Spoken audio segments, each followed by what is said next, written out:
സഈദ് ഇബ്നു ആമിറുൽ ജുംഹി റളിയല്ലാഹു അൻഹു സഹാബികളിലെ വളരെ പ്രധാനിയാണ്. മഹാനവറുകളുടെ ചരിത്രം വളരെ ഹ്രസ്വമായി നമുക്കൊന്ന് വിലയിരുത്താം. ബഹുമാനപ്പെട്ട സഈദ് റളിയല്ലാഹു അൻഹു അവിടുത്തെ ചരിത്രം പറഞ്ഞു തുടങ്ങുമ്പോൾ പറയാൻ നല്ല ഏറ്റവും നല്ലൊരു നിമിഷം ബഹുമാനപ്പെട്ട ഖുബൈബ് റളിയല്ലാഹു അൻഹുവിന്റെ വഫാത്തിന്റെ ചരിത്രമാണ്. സഈദ് റളിയല്ലാഹു അൻഹു മുശ്രിക്കുകളുടെ കൂട്ടത്തിൽ മക്കയിൽ ജീവിക്കുന്ന സമയത്ത് ബദർ കഴിഞ്ഞിട്ടുള്ള തൊട്ടടുത്ത വർഷം ഖുബൈബ് റളിയല്ലാഹു അൻഹു ഏതാനും സംഘത്തിനിടയിൽ നിന്ന് മുശ്രിക്കീങ്ങളിൽ പിടിക്കപ്പെട്ടതിന് ശേഷം ഖുബൈബ് റളിയല്ലാഹു അൻഹുവിനെ അവർ കൊല്ലാൻ വേണ്ടി ചങ്ങലക്കിട്ട് ബന്ധിച്ച് കൊണ്ടു നടക്കുന്നു. അങ്ങനെ കൊല്ലാൻ തീരുമാനിച്ച ദിവസമായപ്പോ ആബാലബുദ്ധം ജനങ്ങൾ, സ്ത്രീകളും കുട്ടികളും പ്രായമുള്ളവരും എല്ലാവരും കൂടെ കെട്ടി വലിച്ചു കൊണ്ടുപോയി ആഹ്ലാദത്തോടെയും ആർപ്പ് വിളിയോടുകൂടെയും കൊല്ലാൻ പോവുകയാണ്. ആ സമയത്ത് ബഹുമാനപ്പെട്ട ഖുബൈബ് റളിയല്ലാഹു അൻഹു ആ ജനതയോട് വളരെ ശാന്തമായി സംസാരിക്കും. നിങ്ങൾക്ക് പറ്റുമെങ്കിൽ എന്നെ 2 റക്അത്ത് നിസ്കരിക്കാൻ വിടുകയാണെങ്കിൽ എനിക്ക് സന്തോഷമായിരുന്നു. അവരെ നിസ്കരിക്കാൻ സമ്മതിച്ചു. വളരെ ഹ്രസ്വമായി 2 റക്അത്ത് ശാന്തമായി നിസ്കരിച്ചു. അത് കഴിഞ്ഞതിന് ശേഷം പറഞ്ഞു, നിങ്ങളെങ്ങാനും മുഹമ്മദ് നബി സല്ലല്ലാഹു അലൈഹി വസല്ലം തങ്ങളുടെ ഒരു അനുയായിക്കും മരണത്തെ ഭയമുണ്ട് എന്ന് തെറ്റിദ്ധരിക്കില്ലായിരുന്നുവെങ്കിൽ ഞാൻ കുറെ നിസ്കരിക്കുമായിരുന്നു എന്ന് പറഞ്ഞു. അങ്ങനെ അവർ ഖുബൈബ് റളിയല്ലാഹു അൻഹുവിനെ കഴുമരത്തിലേക്ക് വലിച്ചു കെട്ടിയതിനു ശേഷം തല്ലുകയും ചവിട്ടുകയും കുത്തുകയും പീസായി മുറിക്കുകയും ഒക്കെ ചെയ്തു. ശരീരത്തിന്റെ ഓരോ ഭാഗം മുറിച്ചു. ഒരു പാമ്പിനെ തല്ലുന്നത് പോലെ അവർ തല്ലി. അങ്ങനെയൊക്കെ ചെയ്തതിനു ശേഷം അവർ ചോദിക്കുന്നു, ഈ സ്ഥാനത്ത് മുഹമ്മദ് ആണെങ്കിൽ നിനക്ക് പ്രശ്നമില്ല എന്ന് പറയുകയാണെങ്കിൽ നിന്നെ വെറുതെ വിട്ടേക്കാം. ആ സമയത്ത് ഖുബൈബ് റളിയല്ലാഹുവിന്റെ പ്രതികരണം, ഈ സമയത്ത് ഞാൻ സ്വസ്ഥമായിരിക്കുകയും ബഹുമാനപ്പെട്ട മുഹമ്മദ് റസൂലുള്ളാഹി സ്വല്ലല്ലാഹു അലൈഹി വസല്ലം തങ്ങളുടെ ആ ശരീരത്തിൽ ഒരു മുള്ള് തറയ്ക്കുന്നതൊന്ന് സങ്കല്പിക്കാൻ പറഞ്ഞാൽ എനിക്കതിന് കഴിയില്ല എന്ന് പറഞ്ഞു. അങ്ങനെ പിന്നീട് അവർ വീണ്ടും അതിക്രൂരമായി ആക്രമിച്ചു. കുന്തങ്ങൾ കൊണ്ട് ശരീരത്തിൽ കുത്തിയിറക്കി, വാളുകൊണ്ട് വെട്ടി, അമ്പെയ്തു. അങ്ങനെ നിരന്തരം അവർ മരിക്കുന്നത് വരെ ഖുബൈബ് റളിയല്ലാഹു അൻഹുവിനെ ആക്രമിച്ചു കൊലപ്പെടുത്തി. അങ്ങനെ കൊലപ്പെടുത്തിയതിന് ശേഷം എല്ലാവരും പിരിഞ്ഞുപോയെങ്കിലും ബഹുമാനപ്പെട്ട സഈദ് ഇബ്നു ആമിറുൽ ജുംഹി എന്ന ഈ ചെറുപ്പക്കാരനും ആ കൂട്ടത്തിൽ ഉണ്ടായിരുന്നു. സഈദ് റളിയല്ലാഹു അൻഹുവിനെ ആ നിമിഷങ്ങൾ മറക്കാൻ കഴിയുന്നില്ല. ആ നിമിഷം ഓർമ്മയാകുമ്പോഴെല്ലാം പുതിയൊരു അധ്യായം സഈദ് റളിയല്ലാഹു അൻഹു പഠിച്ചിരിക്കുന്നു.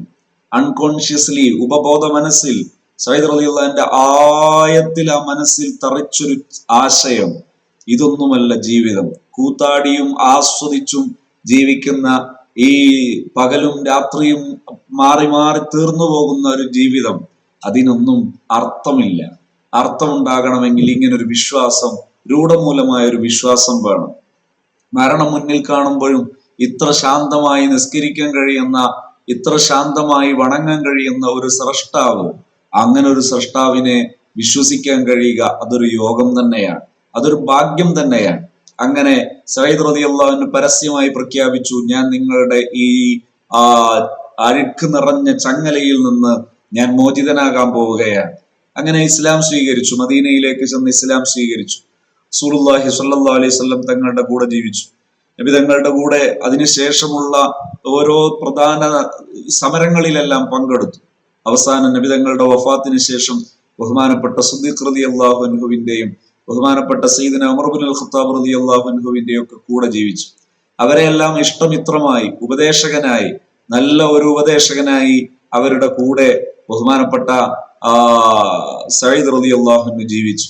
അങ്ങനെ മുന്നോട്ട് പോകുന്ന സമയത്ത് പലപ്പോഴും സഈദ് റളിയല്ലാഹു അൻഹുവിനെ ഒരുപാട് നല്ല നല്ല നിമിഷങ്ങൾ സഈദ് റളിയല്ലാഹു അൻഹുവിനെ നയിച്ചു.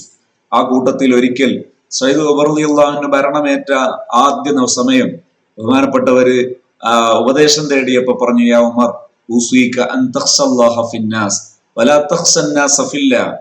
അള്ളാഹുവിനെ, ജനങ്ങളുടെ വിഷയം കൈകാര്യം ചെയ്യുമ്പോൾ അള്ളാഹുവിനെ ഭയപ്പെടണം.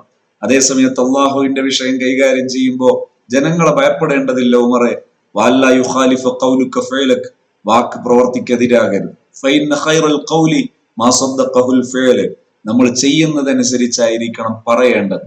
യാ ഉമർ അഖിഹിം വജ്ഹക ലിമൻ വല്ലാക അല്ലാഹു അംറഹു മിൻ ബഈദിൽ മുസ്ലിമീന വഖരീബിഹിം. മുസ്ലിമീങ്ങളിലെ വളരെ അടുത്തുള്ള നിങ്ങളുടെ അടുത്ത ആൾക്കാരും നിങ്ങളോടധികം ബന്ധമില്ലാത്ത ആൾക്കാരും എല്ലാവരുടെ മുമ്പിലും നിങ്ങൾക്ക് മുഖം കൊടുക്കാൻ പറ്റണം, എല്ലാവരോടും നീതിപൂർവ്വം പെരുമാറാൻ പറ്റണം. നിങ്ങൾക്കും വീട്ടുകാർക്കും നിങ്ങൾ താല്പര്യപ്പെടുന്ന സുഖങ്ങളും സൗകര്യങ്ങളും ഈ ജനങ്ങൾക്കെല്ലാം നിങ്ങൾ ഇഷ്ടപ്പെടണം.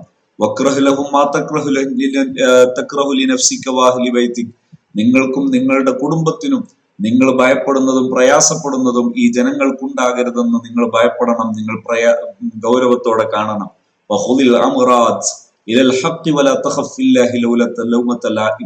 സത്യത്തിൽ ഉറച്ചു നിൽക്കണം. അള്ളാഹുവിന്റെ വഴിയിൽ മുന്നോട്ട് പോകുമ്പോ ആരുടെ ആക്ഷേപത്തെയും ഭയപ്പെടരുത്. സയ്യിദുനാ ഉമർ ഇബ്നുൽ ഖത്താബ് റളിയല്ലാഹു അൻഹുവിന് ബഹുമാനപ്പെട്ട സയ്യിദ് റളിയല്ലാഹു അൻഹു നൽകിയ ഉപദേശം ചരിത്രത്തിൽ ഉല്ലേഖനം ചെയ്യപ്പെട്ടത് കാണാം. അങ്ങനെ പോകുമ്പോ സയ്യിദ് റളിയല്ലാഹു അൻഹു ഉമർ റളിയല്ലാഹു അൻഹു സയ്യിദിനെ ബഹുമാനപ്പെട്ട സയ്യിദ് റളിയല്ലാഹു അൻഹുവിനെ കൂഫയിലെ ഭരണാധികാരിയായി നിശ്ചയിക്കുന്നു. വളരെ സംഭവ ബഹുലമായ അർത്ഥപൂർണമായ ആശയസമ്പുഷ്ടമായ നിമിഷങ്ങളാണ്, വർണ്ണിക്കാൻ വാക്കുകളില്ലാത്ത നിമിഷങ്ങളാണ്. നിർബന്ധപൂർവം സയ്യിദ് റളിയല്ലാഹു അൻഹുവിനെ കൂഫയിലെ ഭരണാധികാരിയായി നിശ്ചയിച്ചു. അങ്ങനെ കാര്യങ്ങൾ മുന്നോട്ട് പോയി. അവിടെ മുന്നോട്ട് പോകുന്നതിനിടയിൽ ബഹുമാനപ്പെട്ട സയ്യിദ് റളിയല്ലാഹു അൻഹു ആദ്യം പറഞ്ഞു, എന്നെ നിങ്ങൾ എത്ര വലിയ കാര്യങ്ങളൊന്നും ഏൽപ്പിക്കല്ലേ, എനിക്ക് ഭരണത്തോട് താല്പര്യമില്ല. റളിയല്ലാഹു അൻഹു വിട്ടില്ല. ഉമർ റളിയല്ലാഹു അൻഹു പറഞ്ഞു, നിങ്ങളെ പോലെയുള്ള നബിതങ്ങൾ വളരെ ഇഷ്ടപ്പെട്ട സിദ്ദീഖ് റളിയല്ലാഹു അൻഹു ഇഷ്ടമിത്രമായി സ്വീകരിച്ച നിങ്ങളെ പോലെയുള്ളവർ മാറി നിൽക്കാൻ പാടില്ല, നിങ്ങളൊക്കെയാണ് ഇത്തരം കാര്യങ്ങൾ നിർവഹിക്കേണ്ടതെന്ന് പറഞ്ഞ് നിർബന്ധപൂർവ്വം ഏൽപ്പിച്ചു. അവിടെ ചെന്നു. അപ്പൊ ചോദിച്ചു, നിങ്ങൾക്ക് ഞാൻ ശമ്പളം നിശ്ചയിക്കട്ടെ? അപ്പൊ പറഞ്ഞു, ഇപ്പൊ തന്നെ ബൈത്തുൽ മാലിൽ നിന്ന് കിട്ടുന്നത് ഏറെയാണ്, വളരെ തുച്ഛമായ തുക മാത്രമേ കിട്ടുന്നുള്ളൂ, പക്ഷെ ഏറെയാണെന്ന് പറഞ്ഞു. കുറച്ചു കാലങ്ങൾക്ക് ശേഷം കൂഫയിൽ നിന്ന് ഏതാനും പേര് മദീനത്തേക്ക് വേണ്ടി വന്നപ്പോ അവരോട് ചോദിച്ചു, എന്തൊക്കെയാണ് നിങ്ങളുടെ നാട്ടിലെ വിശേഷം? അങ്ങനെ വിശേഷങ്ങളൊക്കെ പറഞ്ഞു. തിരിച്ചു പോകുമ്പോ അവരോട് പറഞ്ഞു, അവിടെ പാവപ്പെട്ടവരുടെ ലിസ്റ്റ് എഴുതി തരണം, ഞാൻ കുറച്ച് സംഖ്യ തരാം. അവർ ലിസ്റ്റ് എഴുതിയതിൽ ഒന്നാമത്തെ പേര് സഈദ് ഇബ്നു ആമിർ ഉണ്ടായിരുന്നു. ചോദിച്ചു, ഇതാരാണ്? അത് ഞങ്ങളെ ഗവർണർ. നിങ്ങളുടെ ഗവർണർ ഇങ്ങനെ പ്രയാസത്തിലാണോ? അതെ, അദ്ദേഹത്തിന് ദിവസങ്ങൾക്കിടയിലാണ് വല്ലപ്പോഴും വീട്ടിൽ അടുപ്പിൽ തീ പുകയാറുള്ളത് എന്ന് പറഞ്ഞാൽ അത്രയും സാമ്പത്തിക പരാധീനതകൾ ഉണ്ടാകാറുണ്ട് എന്ന് പറഞ്ഞപ്പോ ഉമർ റളിയല്ലാഹു അൻഹു കരഞ്ഞുപോയി. നല്ല വലിയൊരു തുക അയച്ചു കൊടുത്തു. പക്ഷെ ആ തുക കിട്ടിയപ്പോ സയ്യിദ് റളിയല്ലാഹു അൻഹു പൊട്ടിക്കരഞ്ഞു, വാവിട്ട് കരഞ്ഞു. എന്നിട്ട് പറഞ്ഞു, ഇത് എന്റെ പരലോക ചിന്തയെ നശിപ്പിക്കുന്നതാണ് എന്നിലേക്ക് വന്നുകൊണ്ടിരിക്കുന്നത്. ഭാര്യയുടെ സഹായത്തോടു കൂടെ അത് മുഴുവനും കൊടുത്തു തീർത്തു. ഏതാനും മാസങ്ങൾക്ക് ശേഷം ബഹുമാനപ്പെട്ട ഉമർ ഇബ്നുൽ ഖത്താബ് റളിയല്ലാഹു അൻഹു കൂഫ സന്ദർശിക്കാൻ വരുന്നു. ആ സമയത്ത് കൂഫ സന്ദർശിക്കുന്നതിനിടയിൽ ജനങ്ങളോട് അഭിപ്രായം ചോദിക്കും. നല്ല അഭിപ്രായം. പക്ഷെ കൂഫക്കാർക്ക് അന്നൊരു സ്വഭാവമുണ്ട്. അവിടെ ഭരണാധികാരം ആരെ ഏൽപ്പിച്ചാലും എത്ര ചെറിയ പരാതികൾ ഉണ്ടെങ്കിലും ആ പരാതി കണ്ടെത്തി അവർ പറയും. അതുപോലെ പരാതി ചോദിച്ചപ്പോ സയ്യിദ് റളിയല്ലാഹു അൻഹുവിനെ കുറിച്ച് 4 പരാതി പറഞ്ഞു. അതിലൊന്ന്, അതിരാവിലെ ഒന്നും ജനങ്ങളുടെ കൂട്ടത്തിലേക്ക് ഇറങ്ങുന്നില്ല. ഉമർ റളിയല്ലാഹു അൻഹു കാരണം ചോദിച്ചു. സയ്യിദ് റളിയല്ലാഹു അൻഹു പറഞ്ഞു, രാവിലെ ഞാൻ വീട്ടുകാർക്ക് ഭക്ഷണം പാചകം ചെയ്യാൻ സഹായിച്ചു കൊടുത്തതിന് ശേഷമാണ് ഞാൻ വരുന്നത്, അതുകൊണ്ടാണ് അല്പം വൈകുന്നത്. അത് അംഗീകരിച്ചു. രണ്ടാമത് ചോദിച്ചു, ഇനി എന്താണ് പരാതിയുള്ളത്? രാത്രി സയ്യിദ് റളിയല്ലാഹു അൻഹുവിനെ കാണാനില്ല. ചോദിച്ചു, എന്തുകൊണ്ടാണ്? അതിനു മറുപടി പറഞ്ഞു, രാത്രി അള്ളാഹുവിനെ ഇബാദത്തിനും പകല് ജനങ്ങൾക്കുമാണ് ഞാൻ മാറ്റിവെച്ചത്. മൂന്നാമത് ചോദിച്ചു, മാസത്തില് ഇനി എന്താ പരാതിയുള്ളത്? അവർ പറഞ്ഞു, മാസത്തിൽ ഏതോ ഒരു ദിവസം കാണുന്നില്ല. അതിന് ചോദിച്ചപ്പോ പറഞ്ഞു, ഞാൻ എന്റെ ഡ്രസ്സ് അലക്കാനും അതുപോലുള്ള കാര്യങ്ങൾക്ക് മാറ്റിവെച്ചൊരു ദിവസമാണ്, എനിക്കത് ചെയ്യാൻ ഞാൻ മറ്റൊരു പണിക്കാരനെ കണ്ടെത്തിയിട്ടില്ല. അങ്ങനെ നാലാമത് ചോദിച്ചു, ഇനി എന്തെങ്കിലും പരാതിയുണ്ടോ? നാലാമത്തെ പരാതി കൗതുകകരമായ ഒരു പരാതിയായിരുന്നു. ഏതോ ചില സമയം വരുമ്പോ സയ്യിദ് റളിയല്ലാഹു അൻഹുവിന് ഒരു ബോധം നഷ്ടപ്പെട്ടതുപോലെ, സ്വബോധം നഷ്ടപ്പെട്ടതുപോലെ, ആരെയും ബോധമില്ലാത്ത, ആരെക്കുറിച്ചും ധാരണയില്ലാത്ത ഏതൊരു നിമിഷമുണ്ട് എന്ന് പറഞ്ഞു. അതേക്കുറിച്ച് ചോദിച്ചപ്പോ പറഞ്ഞു, ആ നിമിഷം ഞാൻ എന്റെ പഴയകാല മുശ്രിക്കായിരുന്ന സമയത്ത് മക്കയിൽ കഴിഞ്ഞ നിമിഷമായിരുന്നു അത്. സയ്യിദുനാ ഖുബൈബ് റളിയല്ലാഹു അൻഹു വഫാത്താകുന്ന നിമിഷം, നിന്നെ ഇഞ്ചിഞ്ചായി കൊല്ലുന്ന സമയത്ത് ഇതിന് പകരം മുഹമ്മദിനെ ആണെങ്കിൽ നിനക്ക് തൃപ്തിയാണെന്ന് പറയാൻ പറ്റുമോ എന്ന് ചോദിച്ചപ്പോ ഖുബൈബ് റളിയല്ലാഹു അൻഹു പറഞ്ഞൊരു മറുപടി, ആ മറുപടി എന്നെ കോരിത്തെരിപ്പിക്കുമായിരുന്നു. ആ നിമിഷം ഓർമ്മ വരുന്ന സമയത്ത് ഞാൻ ഭയപ്പെട്ടു പോകും. ഒരു ഇടി മുഴങ്ങി ഭൂമി പിളർന്ന് ഞാനൊന്ന് താഴ്ന്നു പോകുമോ എന്ന് ഞാൻ ഭയപ്പെട്ടു പോകുന്നു. അത്രമാത്രം വല്ലാത്ത നിമിഷങ്ങൾ, വളരെ ഭയാനകമായ നിമിഷങ്ങൾ, ഓർക്കാൻ പോലും എനിക്ക് പ്രയാസമുള്ള നിമിഷം. ആ നിമിഷമാകുന്ന സമയത്ത് ഞാൻ വല്ലാതെ അസ്വസ്ഥനാകും, എനിക്ക് പരിസരബോധം നഷ്ടപ്പെട്ടു പോകും. അതാണ് ആ നിമിഷം. എൻ്റെ പ്രിയപ്പെട്ട കൂട്ടുകാരെ, നമ്മെ ചിന്തിപ്പിക്കേണ്ട വളരെ വലിയൊരു ആശയം ഇതിന്റെ പിന്നിൽ കിടക്കുന്നു. വഫാത്തിന് ശേഷവും ഖുബൈബ് റളിയല്ലാഹു അൻഹു വലിയൊരു മഹാനെ ഇവിടെ മോൾഡ് ചെയ്തുകൊണ്ടിരിക്കുന്നു, തിളക്കി എടുത്തുകൊണ്ടിരിക്കുന്നു. വഫാത്താകുന്ന നിമിഷവും അനേകം മനുഷ്യന്മാരുടെ മനസ്സിൽ അള്ളാഹുവിന്റെ ദീനിന്റെ ഇൽമിനെ, അള്ളാഹുവിന്റെ ദീനിന്റെ വിശ്വാസത്തിന്റെ ആർജവത്തെയും അതിന്റെ ഊർജത്തെയും അതിന്റെ പ്രസരിപ്പിനെയും അതിന്റെ പ്രൗഢിയെയും അതിന്റെ സൗരഭ്യത്തെയും അവിടുന്ന് പ്രോജ്വലമായി പ്രകടിപ്പിച്ചു. അനേകം മനസ്സുകളിൽ അത് സന്നിവേശിപ്പിച്ചു. അനേകം മനുഷ്യരുടെ മനസ്സിലേക്ക് ആ നിമിഷങ്ങൾ ഒരുപാട് ആശയ സമ്പുഷ്ടമായ ചരിത്ര നിമിഷമാക്കി അതിനെ മാറ്റി തീർത്തു. നമ്മുടെ മനസ്സ് ഈമാൻ നിറഞ്ഞതാണെങ്കിൽ, വിശ്വാസം നിറഞ്ഞതാണെങ്കിൽ, നമ്മുടെ മനസ്സിന്റെ ഉള്ളിൽ വിശ്വാസത്തിന്റെ വെളിച്ചം അത് കത്തിജ്വലിക്കുന്നുണ്ടെങ്കിൽ, നാം മുഖേന ഒരുപാട് പേർക്ക് നന്മയുടെ വെളിച്ചം ലഭിക്കും.